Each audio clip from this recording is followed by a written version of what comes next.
यूं तो भारत के इतिहास ने कई लड़ाइयां देखी हैं, लेकिन तराइन की लड़ाई एक ऐसी लड़ाई थी जिसने भारतीय इतिहास की दिशा ही बदल दी। हेलो फ्रेंड्स, मैं हूं अभिषेक सिंह। आप देख रहे हैं प्रशस्ति आईएएस एकेडमी। भारतीय इतिहास में तराइन की लड़ाई बहुत महत्वपूर्ण है।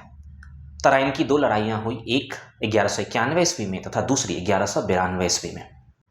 पश्चिमी भारत में इस समय एक युवा राजपूत राजा पृथ्वीराज चौहान शासन कर रहा था। पृथ्वीराज चौहान का राज्य दिल्ली तथा राजस्थान वाले क्षेत्र में था। वहीं दूसरी तरफ अफगानिस्तान वाले क्षेत्र में एक युवा मुस्लिम शासक शासन कर रहा था जिसका नाम था मोहम्मद गोरी। मोहम्मद गोरी इस्लाम से प्रभावित होकर अपने राज्य का विस्तार करना चाहता था और इस तरह से दोनों की लड़ाई तराइन के मैदान में हुई, जिसे तराइन की प्रथम लड़ाई के नाम से जानते हैं। यह लड़ाई 1191 ईस्वी में हुई। इस लड़ाई में पृथ्वीराज चौहान ने बड़ी आसानी से मोहम्मद गोरी को पराजित कर दिया।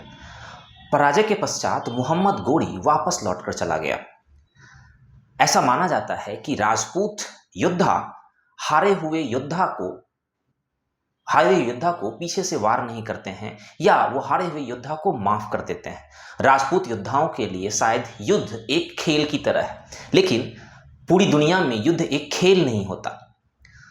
1 साल की मेहनत के बाद मोहम्मद गोरी वापस दोबारा एक नई रणनीति, एक नई कूटनीति तथा एक नई स्ट्रेटजी के साथ वापस आया।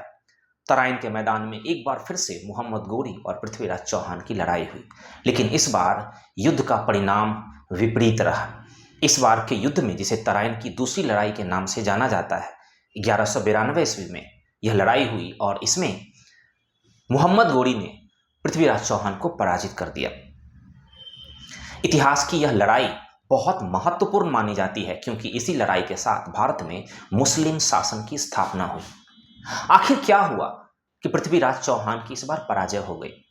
शायद पृथ्वीराज चौहान अति महत्वाकांक्षा या अति विश्वास से प्रेरित थे। उन्होंने ऐसा माना कि जैसे उन्होंने पहली बार मोहम्मद गोरी को पराजित कर दिया, वैसे ही वो अब भी मोहम्मद गोरी को पराजित कर देंगे। उन्होंने कोई नई रणनीति नहीं बनाई। शायद ये पृथ्वीराज चौहान की पराजय का कारण हो सकता है। जो भी हो, भारत में मुस्लिम शासन की स्थापना हुई। ऐसे छोटे छोटे वीडियोज आपके ज्ञान और आपके मनोरंजन को बढ़ाने में मददगार हो सकते हैं, या फिर यह कह सकते हैं कि ऐसे छोटे छोटे वीडियोज से आपको भारत के इतिहास को समझने में मदद मिल सकती है। ऐसे छोटे छोटे वीडियोज आपको मिलते रहें, इसके लिए हमारे चैनल को लाइक और सब्सक्राइब करके हमारा मनोबल अवश्य बढ़ाएं। Thank you.